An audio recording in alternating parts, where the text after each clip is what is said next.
بھی شب برات آنے میں کچھ راتیں باقی ہیں، اس لیے دھیان سے سن لیجئے، پہلے سے دے رہا ہوں تاکہ شب برات آئے تو آپ کو پتا چلے کہ ہمیں کیا کرنا ہے۔ شب برات کو شب برات اس لیے کہتے ہیں کہ اس رات میں اللہ تعالی مجرموں کو معاف کر دیتا ہے۔ اللہ تعالی کی رحمت ٹوٹ ٹوٹ کے مخلوق پر برستی ہے۔ جتنے گنہگار ہوتے ہیں ان کو اللہ تعالیٰ معاف کر دیتا ہے، جہنم سے آزاد کرتا ہے، بری کر دیتا ہے۔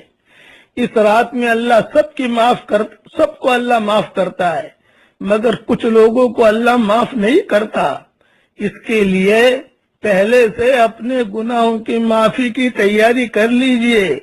حدیث شریف میں آتا ہے مشرک کو اللہ معاف نہیں کرتا۔ نمبر 2، اللہ تعالی کینہ رکھنے والے کو معاف نہیں کرتا۔ مسلمان کے بارے میں کینہ، حسد، کپٹ، دل کے اندر برائی، بدگمانی، کسی کے بارے میں غل، کسی کے بارے میں برا سوچنا، کسی کے بارے میں دل کے اندر ٹوہ رکھنا، اللہ اس کو اس رات میں معاف نہیں کرتا۔ نمبر 3، شراب پینے والے کو اللہ معاف نہیں کرتا۔ نمبر 4، والدین کی نافرمانی کرنے والے کو اللہ معاف نہیں کرتا۔ نمبر 5، قطع رحمی کرنے والے کو اس رات میں اللہ معاف نہیں کرتا۔ نمبر 6، ٹخنوں کے نیچے ازار لٹکانے والے کو اللہ اس رات میں معاف نہیں کرتا۔ بعض لوگوں کے پتلونیں ایسے ہوتی ہیں جو ٹخنوں کے نیچے تک جاتی ہیں، بعض لوگ لنگیاں ایسی پہنتے ہیں جو ٹخنوں کے نیچے تک پہنتے ہیں، بعض لوگوں کو جبے ایسے ہوتے ہیں۔ اس رات میں اللہ ان کو معاف نہیں کرتا، مگر یہ ٹخنوں کے نیچے والے جو مسئلہ ہے یہ صرف مردوں کے لیے ہے، عورتوں کے لیے نہیں ہے۔ عورتوں کی میکسی لمبی ہو کوئی حرج نہیں، ان کا کرتا لمبا ہو کوئی حرج نہیں، ان کے لیے اس کی گنجائش اور اجازت ہے۔ تو اس لیے اس رات میں اللہ سب کو معاف کر دیتا ہے، تو اپنی معافی کا انتظام پہلے سے کر دیجئے۔ اس رات میں عبادت بہت کرنی ہے، قرآن بہت پڑھیے، نفلیں بہت پڑھیے آپ، اور کوئی خاص نفل کی یا کوئی خاص کہ بھی 12 نفلیں پڑھنی ہے، 100 نفلیں پڑھنی ہے، فلاں سورت پڑھنی ہے، ایسی کوئی چیز بھی حدیث سے ثابت نہیں ہے۔ بس رات میں جو ہے عبادت کرنا ہے اور خود عبادت کرنی۔ اور آج کی رات میں شب برات کی جو رات ہے اس میں عورتیں عام طور سے ہمارے قبرستانوں میں جاتی ہیں۔ عورتوں کو تو قبرستان جانے کی کوئی اجازت ہے ہی نہیں، کسی رات میں بھی اجازت نہیں ہے، عورتیں ہرگز نہ جائیں قبرستان۔ ہاں مرد جائیں، لیکن یہ بھی کوئی بڑی سنت نہیں ہے۔ حضور صلی اللہ علیہ وسلم زندگی میں ایک مرتبہ اس رات میں قبرستان گئے تھے، تو آپ بھی زندگی میں ایک مرتبہ چلے جاؤ گے تو وہ سنت ادا ہو جائے گی۔ یہ کوئی بڑی سنتوں میں نہیں ہے، وہ اتفاق تھا جو حضور صلی اللہ علیہ وسلم قبرستان تشریف لے گئے تھے، اس لیے کوئی اس کا بھی اہتمام کرنے کی ضرورت نہیں ہے۔ اور اسی طریقے سے اس طرح دوسرا دن جو آئے اس میں روزہ رکھنا ہے۔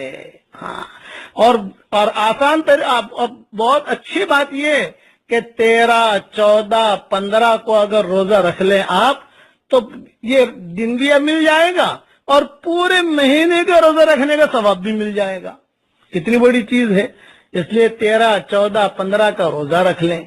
اور اس رات میں بس مختصر یہ کہ اس رات میں عبادت کرنی ہے، دوسرے دن روزہ رکھنا ہے، اور اس رات کے اندر سب کو اللہ معاف کر دیتے ہیں۔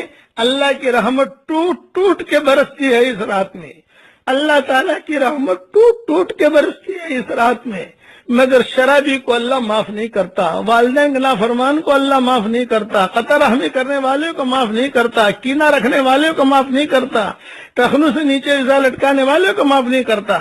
اس کے لیے اپنی معافی کا انتظام پہلے سے کر لیجئے۔ اور یہ رات بہت عظیم رات ہے۔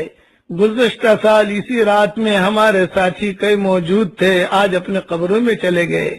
انہیں پتہ چلتا ہے کہ یہ رات آئی ہے، وہ اگر اللہ ان کو کہتے کہ 1 گھنٹے کے لیے آ جاؤ باہر تو خوشی خوشی آئیں گے اور اللہ کو منائیں گے. آج اللہ نے ہمیں وقت دیا ہے، کچھ پتہ نہیں آئندہ سال کی شب برات ہمیں ملتی ہے کہ نہیں ملتی.